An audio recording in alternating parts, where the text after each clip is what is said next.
Vicon dasar-dasar komputer. Perkenalkan, saya sebagai hostnya Nila Katia, dan di sini sebagai moderatornya adalah Bu Nurmina.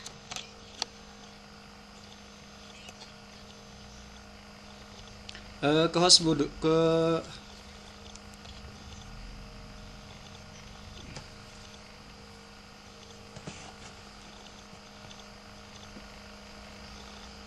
ya.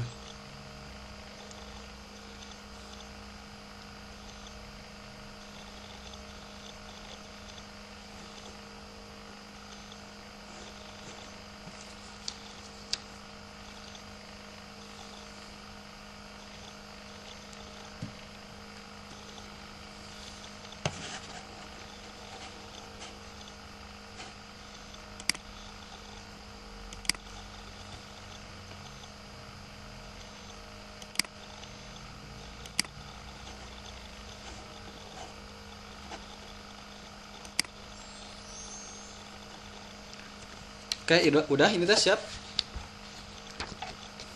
Oh iya. Bismillahirrahmanirrahim. Assalamualaikum warahmatullahi wabarakatuh. Terima kasih kepada rekan-rekan semua yang hari ini telah ikut berpartisipasi di acara VCT Batch 6 Grup 682. Insya Allah hari ini saya akan membawakan materi atau sekedar kita sharing aja tentang apa itu tentang dasar-dasar komputer.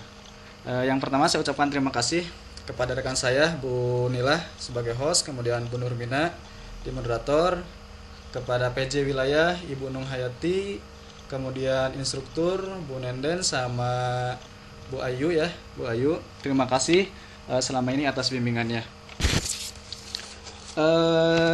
Mulai saja untuk pengenalan dasar-dasar komputer dan internet. Mohon maaf, ini saya ngambil dari kemarin jadi tinggal langsung pakai. Nah, jadi untuk dasar-dasar komputer ini sebetulnya ini merupakan program dasar atau mata kuliah atau mata pelajaran dasar, baik itu di SMP atau di SMA, bahkan di perguruan tinggi, yang merupakan sebagai mata kuliah dasar umum untuk mempelajari tentang bagaimana pengelolaan komputer, baik itu dalam mempelajari Microsoft Office atau lain sebagainya. Nah, nanti mudah-mudahan Bapak Ibu semuanya setelah melihat slide ini atau misalkan melihat presentasi ini, Bapak Ibu insya Allah bisa mudah dalam memahami apa itu tentang dasar-dasar komputer. Nah, jadi biasanya kalau untuk dasar-dasar itu kan hanya materi di awal teori, nanti kesananya kita bisa praktek beberapa pertemuan. Misalkan kalau di perguruan tinggi atau di kampus SMA kan bisa beberapa kali pertemuan gitu kan. Jadi untuk tahap pertama apa, kedua, ketiga itu apa, seperti itu. Nah, kemudian yang diharapkan dari setelah adanya presentasi ini, tadi seperti saya sebutkan, Bapak Ibu bisa memahami gitu, selain dari apa itu Microsoft Office dan lain sebagainya, tahu dari teori-teori dasarnya seperti apa.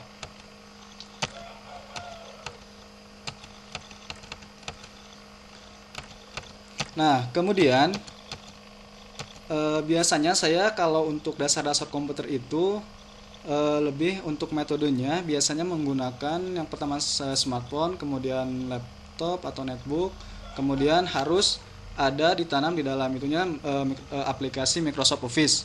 Itu baik yang menggunakan versi yang 2007, 10, 13, 16 atau 19. Maaf ya yang awal-awalnya saya lewat.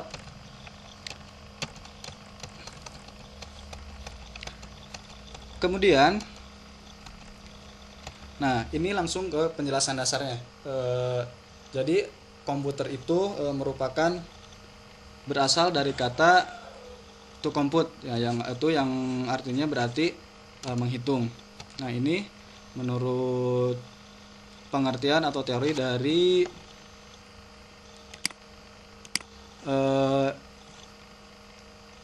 Computer Organization Computer System sebagai mesin penghitung elektronik yang dapat menginformasikan untuk menginput digital, kemudian memproses, kemudian setelah dihitung kemudian diproses, setelah itu disimpan di dalam memori laptop atau perangkat tersebut, dan nantinya sehingga akan menghasilkan output informasi baik berupa print out atau data lain sebagainya.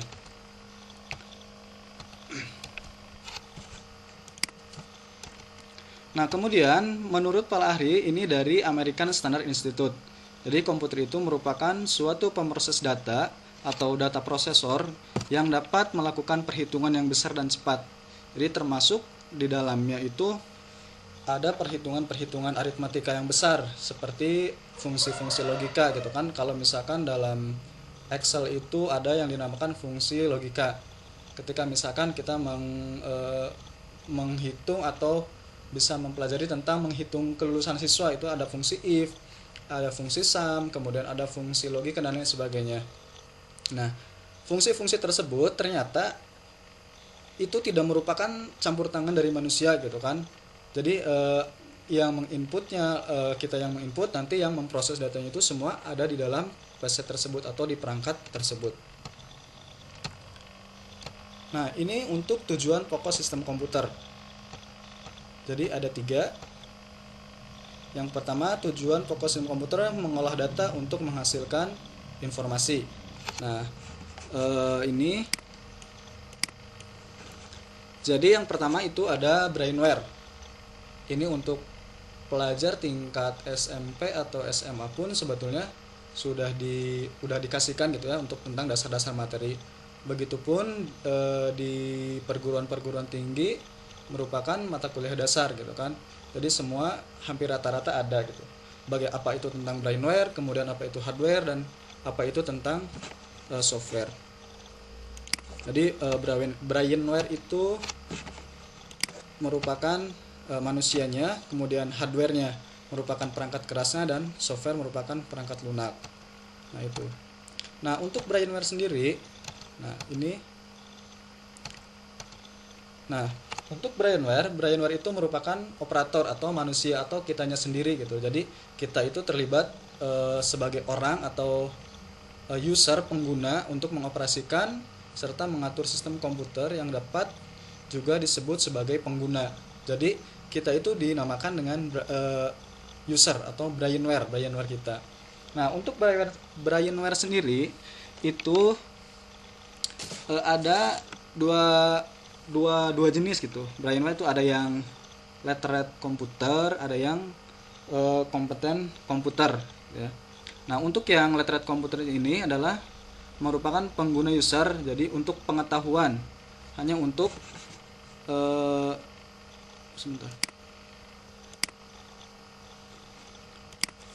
lettered itu sebetulnya lebih ke pengguna, jadi pengguna user atau sebagai kita hanya lettered itu hanya kita bisa menggunakan saja, misalkan menggunakan Microsoft Office seperti CorelDRAW atau misalkan Canva. Jadi kita hanya menggunakan saja. Jadi kita adalah sebagai pengguna komputer atau PC tersebut. Itu yang dinamakan dengan lettered komputer. Nah, kemudian ada yang dinamakan dengan kompeten komputer. Jadi kompeten komputer itu merupakan orang yang menguasai terminologi komputer yang digunakan, kemudian tahu fungsi bagian-bagian dari sistem komputer itu, dan yang paling utama memiliki keterampilan menggunakan komputer untuk menghasilkan informasi untuk mengolah tugas-tugas yang diinginkan. Nah gitu, jadi ada perbedaan antara lettered komputer dan kompeten komputer.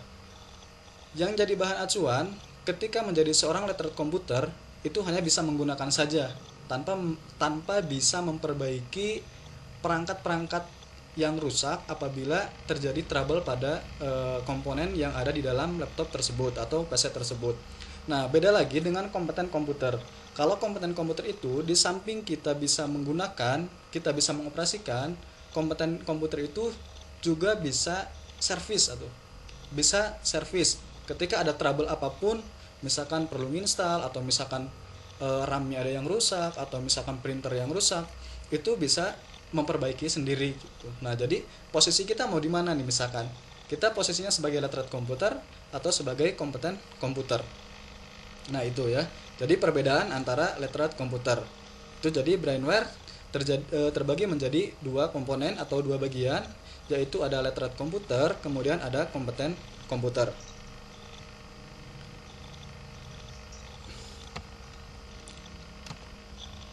Nah, kemudian ada yang dinamakan dengan hardware. Nah, tadi seperti yang disebutkan, hardware merupakan perangkat keras gitu ya. Jadi merupakan peralatan di sistem komputer yang secara fisik itu terlihat dan dapat dijamah. Artinya kasat mata gitu, tidak gaib gitu kan bentuknya. Kalau misalkan hardware itu kan bisa tersentuh dengan tangan, atau misalkan ada secara fisik gitu, ada bukti fisiknya. Jadi tidak kosong. Beda lagi dengan apa ya, beda dengan kayak software gitu kan. Kalau ke software itu kan tidak kasat mata gitu kan, kalau hardware ini kan bisa teraba secara fisik.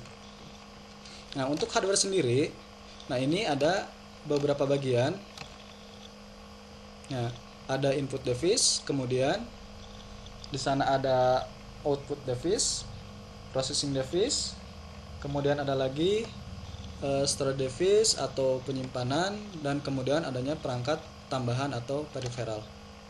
Nah, apa saja contohnya? Misalkan untuk input device itu kan alat untuk input ya, atau masukan. Kalau yang input device masukan itu diantaranya ada keyboard, kemudian ada mouse, ada scanner, ada lagi mikrofon, ada webcam. Seperti kita kan ada yang menggunakan webcam. Nah, ini merupakan salah satu contoh dari input device, atau keyboard pada laptop kita, atau mouse yang kita gunakan, scanner, atau bahkan kebanyakan untuk yang ini kita menggunakan di input device. Keyboardnya ada, mouse-nya ada, kemudian mikrofonnya ada, menggunakan webcam juga. Itu untuk input device, artinya alat masukan.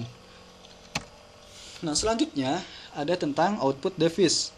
Nah, output device ini meliputi monitor, kemudian itu macam-macam monitor, ada yang LCD, ada yang LED, ada yang cembung. Kalau yang lama kan itu masih menggunakan layar-layar yang lama gitu kan. Kalau monitor sekarang masih ada yang LCD kalau untuk perangkat komputer sendiri. Kemudian ada printer dengan berbagai macam dan jenis tipe. Kemudian ada lagi speaker, kemudian ada LCD proyektor, atau biasa kita sering kadang nyebutnya infocus gitu kan, padahal infocus itu kan merek ya, sebuah merek, bukan. Kalau ini kan namanya LCD proyektor. Kemudian untuk proses, nah ini untuk alat pemrosesan. Jadi input, kemudian output. Nah, setelah itu baru nanti diproses di dalam PC tersebut. Ada yang dinamakan dengan motherboard, kemudian prosesor, kemudian ada lagi memori, ada video card, ada sound card, ada RAM, ada power supply gitu ya. Jadi itu merupakan proses device, processing device. Jadi di dalamnya merupakan prosesor ini. Nah, biasanya di sini yang menjadi kendala, yang menjadi tingkat kecepatan dari sebuah perangkat gitu kan. Kalau misalkan RAM hampir sama sebetulnya dengan handphone. Kalau misalkan RAM-nya kecil, biasanya proses datanya, pemrosesan datanya itu agak lambat gitu kan, agak lemot gitu. Biasa kalau misalkan kan rata-rata minimal untuk di era digital sekarang, di era pembelajaran 4.0 itu minimal rata-rata kan hampir RAM itu di atas 4 gitu kan, 4 GB ke atas gitu kan. Terus memorinya yang berapa gitu kan, prosesornya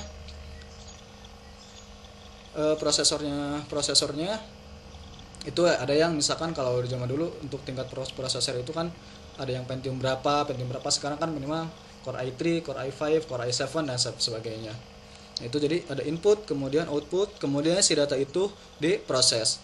Nah, setelah diproses belum selesai. Nah, di sini ada lagi yang dinamakan dengan storage device. Nah, storage device ini merupakan alat penyimpanan. Nah, jadi kan ketika kita menginput kemudian output diproses, nah si data ini harus tersimpan di dalam PC kita atau di dalam laptop kita gitu kan. Mubazir misalkan kalau ketika sudah capek-capek kerja, tapi misalkan di dalam perangkat tersebut tidak ada storage device-nya atau tidak ada penyimpannya. Ketika kita kerja tiba-tiba hilang, agak kesel kan gitu kan. Kalau misalkan ketika hilang, misalkan mati sendiri tanpa belum tersimpan, biasanya agak-agak kesel gitu kan. Nah, di sini di fungsi penyimpanan ini Ada yang dinamakan dengan floppy disk, kemudian ada hard disk, optical disk, dan flash disk. Nah, untuk floppy disk ini yang saya tahu itu sekitar tahun berapa ya, 2000-an lah, sekitar tahun 2000-an, 2006 masih ada yang menggunakan floppy disk, artinya masih zaman menggunakan disket gitu kan. Terus kapasitas penyimpanan pun itu paling sekitar 250 MB ya, sekitar 250 MB-an lah. Itu kan tidak bisa memuat data-data yang lebih besar. Nah, beda lagi dengan hard disk gitu kan. Nah, hard disk biasanya hard disk itu tertanam di dalam PC-nya sendiri atau di dalam perangkatnya masing-masing. Dan itu biasanya ada, itu wajib gitu kan. Wajib di dalam laptop kita atau perangkat kita menggunakan hard disk. Itu kapasitasnya kan hampir ada yang 1 tera, ada yang berapa gitu kan. Rata-rata kalau sekarang untuk penyimpanan untuk hard disk rata-rata 1 tera ke atas gitu. Yang spesifikasi laptopnya itu pengen menunjang kualitas kita dalam misalkan melaksanakan tugas dan lain sebagainya, itu minimal dari tadi selain dari prosesor, kemudian RAM-nya berapa, itu hard disk-nya juga harus mendukung. Karena kan apalagi kalau misalkan untuk di sekolah-sekolah itu perlu kan menyimpan data-data yang banyak gitu kan. Tidak hanya satu komponen data yang disimpan, jadi ada beberapa data sekolah, data lembaga, kemudian apalagi yang misalkan data yayasan, ada data siswa, data guru, itu kan memerlukan data penyimpanan gitu yang cukup besar gitu kan. Nah, itu untuk hard disk. Kemudian optical disk. Nah, optical disk ini rata-rata terbatas, rata 750 itu kan untuk pelaporan-pelaporan sekarang mungkin masih digunakan tapi jarang gitu kan. Apalagi sekarang yang berbasis online. Ketika pengiriman data kita itu harus mengirimkan via email atau via WhatsApp dan lain sebagainya. Kalau zaman sebelum-sebelumnya itu masih bisa menggunakan optical disk atau disk. Kemudian ada lagi yang menggunakan flash disk. Nah, ini flash disk antara perbedaan flash disk sama hard disk. Kalau flash disk itu biasanya lebih kecil, lebih mudah dibawa kemana-mana gitu kan untuk flash disk sendiri. Nah, jadi input, output, kemudian diproses, kemudian disimpan. Nah, keempat ini merupakan satu kesatuan yang tidak bisa dipisahkan. Sehingga apabila dalam keempat komponen ini di hardware ini tidak ada salah satu, maka tidak akan bisa jalan. Kalau misalkan input device-nya oke, misalkan prosesnya kadang-kadang nggak bisa proses. Kalau misalkan monitornya nggak kelihatan gitu kan. Inputnya oke, prosesnya oke, kemudian penyimpanannya oke, tapi nggak ada output. Ketika kita kerja nggak ada printer, nggak ada apa gitu kan, sulit. Begitupun kalau misalkan inputnya oke, outputnya oke, kemudian penyimpanan bagus misalkan, tapi si laptopnya tidak bisa memproses, itu kan juga mubazir. Jadi dari keempat komponen dari hardware ini merupakan satu kesatuan yang tidak dipisahkan. Adanya input device, output device, kemudian adanya processing, kemudian adanya storage dan sebagainya. Nah, yang terakhir selain keempat ini hanya untuk perangkat tambahan atau yang dinamakan dengan peripheral. Nah, peripheral ini bisa menggunakan modem atau wifi. Nah, ini hanya untuk ketika misalkan laptop ketika kita mau menjelajah dunia gitu kan, ketika kita mau browsing, ketika mau misalkan seperti di Webex dan lain-lain, itu harus terkoneksi dengan wifi atau modem. Itu untuk perangkat tambahan. Jadi kalau misalkan tidak ada perangkat tambahan, bisa saja dijalankan, inputnya oke, output oke, proses oke, storage device oke. Tapi misalkan ketika kita ingin menghubungi orang lain, terus ingin mengetahui dunia luar gitu, misalkan ingin browsing, ingin apa gitu kan, ketika ini ingin merambah ke dunia internet tanpa adanya peripheral atau perangkat tambahan, itu tidak bisa. Tetap meskipun kecuali kalau misalkan di HP itu tetap perangkat tambahannya ada kan, wifi biasanya ditambahkan gitu. Nah, ini untuk penjelasan tentang hardware. Jadi merupakan peralatan sistem komputer yang secara fisik terlihat dan dapat dijamah. Itu jadi ada 5 komponen: input, output, proses, kemudian storage, kemudian ada peripheral. Nah, kemudian brainware tadi sudah kita bahas. Kemudian yang kedua tadi ada hardware, yang terakhir ada software. Jadi software ini merupakan adalah sebuah istilah umum yang dapat digunakan untuk menggambarkan koleksi untuk dokumentasi komputer yang melakukan beberapa tugas pada sebuah komputer. Nah, ini pun akan terasa pincang ketika ada penggunanya. Tadi ada brainware-nya, ada penggunanya ada. Kemudian hardware-nya ada. Tapi nggak ada software, tetap sama nggak jalan. Jadi selain keempat komponen tadi yang dipaparkan di hardware, nah software juga ini sangat penting. Artinya untuk melakukan suatu tugas-tugas tertentu, itu harus ada minimal software. Ketika kita mau misalkan mau print, ada printer, tetap harus softwarenya itu kan harus diinstal dulu, drivernya harus diinstal dulu. Kemudian ketika kita ingin memutar sebuah lagu, itu tetap ada softwarenya, ada yang dinamakan dengan Winamp, ada yang misalkan GOM, ada yang VLV dan lain sebagainya. Itu bisa menggunakan software seperti itu. Termasuk ketika kita merekam seperti ini pun itu kan ada aplikasinya kan, yang Faston gitu kan, atau misalkan apa gitu yang untuk merekam seperti ini. Itu menggunakan software atau perangkat-perangkat lunak untuk menunjang kinerja kita juga. Nah, untuk software ini ada beberapa software berdasarkan jenisnya. Jadi tidak hanya dibagi menjadi beberapa jenis gitu kan. Ada yang sistem operasi, jadi yaitu operasi sistem atau sistem operasi, yaitu perangkat lunak yang berfungsi untuk mengelola dan mengkoordinasikan setiap komponen dan fungsi komputer. Nah, seperti itu. Jadi merupakan perangkat lunak yang berfungsi untuk mengelola dan mengkoordinasikan setiap komponen dan fungsi komputer. Nah, jadi ini beberapa contohnya. Misalkan kalau yang untuk OS-nya itu ada Linux, kemudian dulu ya zaman Linux, kemudian Unix, DOS, dan terakhir sekarang di Windows. Nah, selanjutnya ada yang dinamakan dengan software berdasarkan jenis itu programming language atau bahasa pemrograman.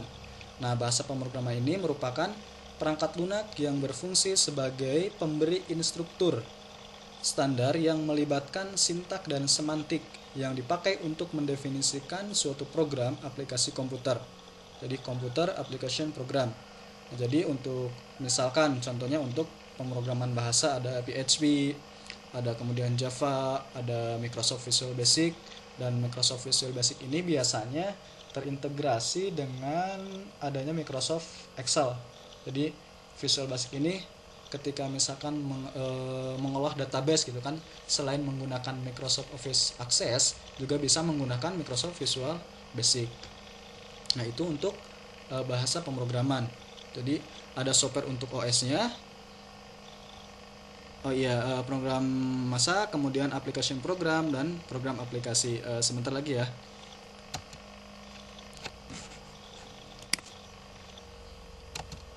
Sebentar kita lanjut. Nah, ini software berdasarkan distribusinya. Ini ada freeware. Nah, ini kan yang freeware itu ada Opera, Foxit, Reader, kemudian ada GOM. Nah, itu merupakan freeware, artinya yang digunakan secara gratis dan dalam waktu tertentu gitu kan. Itu. Kemudian adware merupakan software ada adware. Kemudian yang ini software yang dapat digunakan secara gratis namun kompensasinya adanya iklan yang muncul gitu.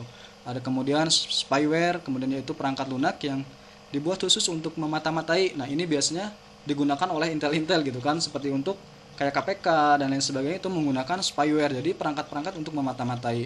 Dan adanya open source yaitu software. Ya, jadi yang kode sumbernya dapat dibuka-buka. Ini kan misalkan contohnya Linux, Mozilla dan lain sebagainya. Dan adanya shareware, yaitu piranti lunak untuk keperluan tertentu yang dibagikan secara gratis. Cuman ini biasanya trial gitu kan, 30 hari berapa gitu. Nah, mungkin itu yang bisa disampaikan. Kembali ke Bu Mina.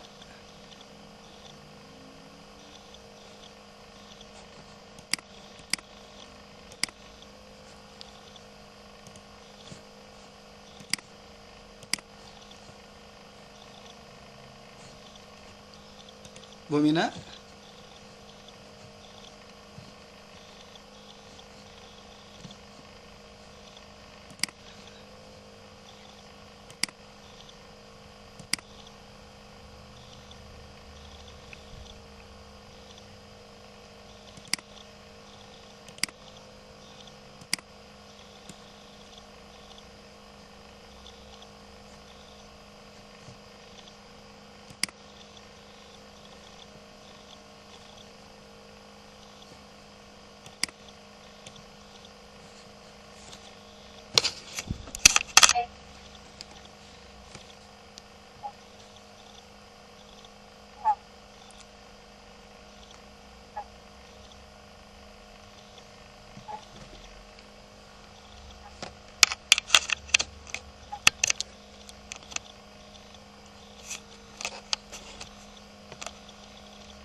Iya.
Oh iya.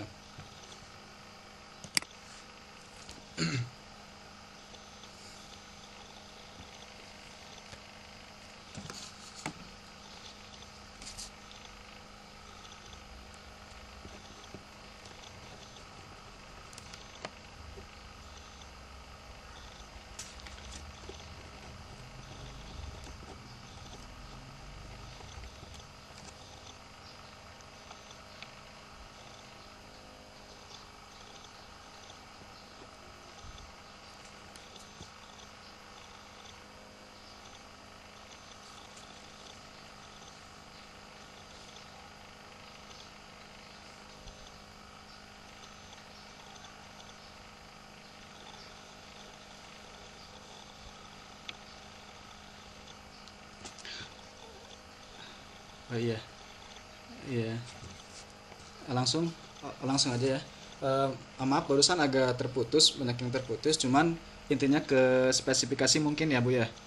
Bagaimana ketika kita misalkan eh, mau membeli sebuah laptop atau misalkan membeli sebuah PC untuk sekolah dan lain sebagainya, misalkan untuk terutama untuk PC Bu, saya sarankan lebih baik emang dari kebanyakan kan untuk notebook itu kan emang spesifikasinya kecil, lebih kecil. Ketika ada beberapa program aplikasi dari pemerintah seperti Dapodik, kalau yang di Dignas itu kan ada Dapodik, kemudian yang di madrasah, kalau di madrasah di MI MTS itu ada yang dinamakan EMIS. Nah, itu biasanya kalau untuk di notebook tersendiri biasanya supportnya agak lama dan itu bakal lambat.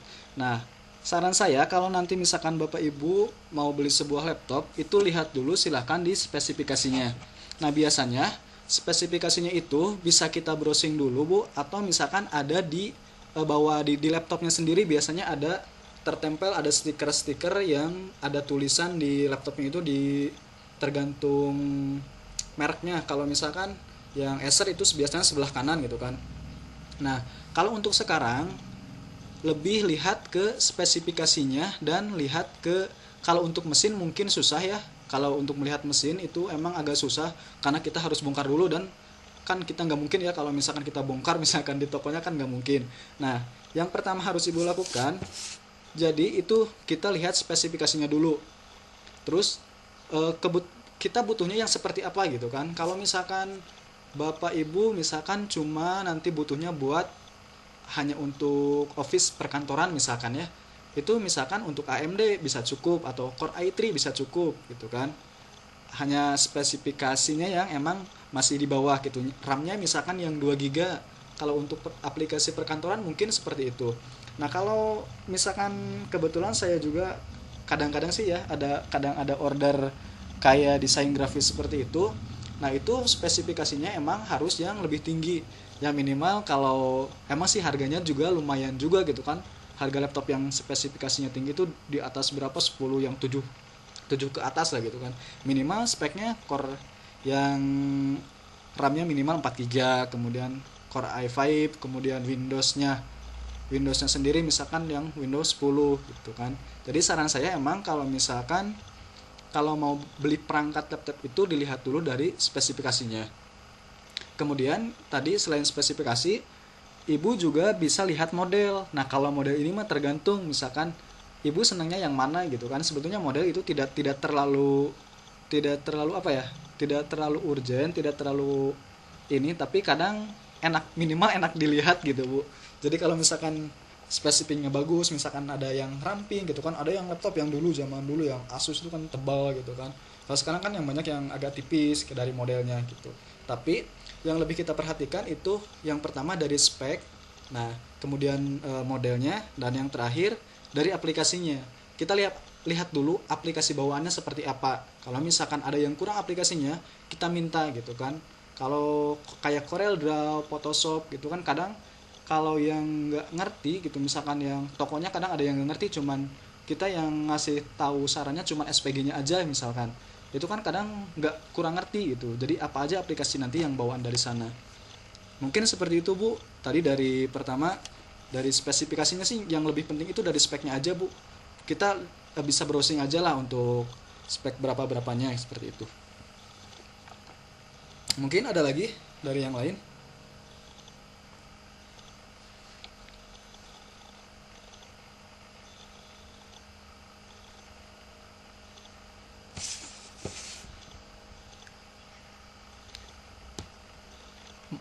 Udah jelas. Sudah ya, intinya ya intinya itu bu, dari speknya aja gitu kan kita ya. Iya, iya, sama-sama ibu, sama-sama. Iya.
Waalaikumsalam warahmatullahi wabarakatuh.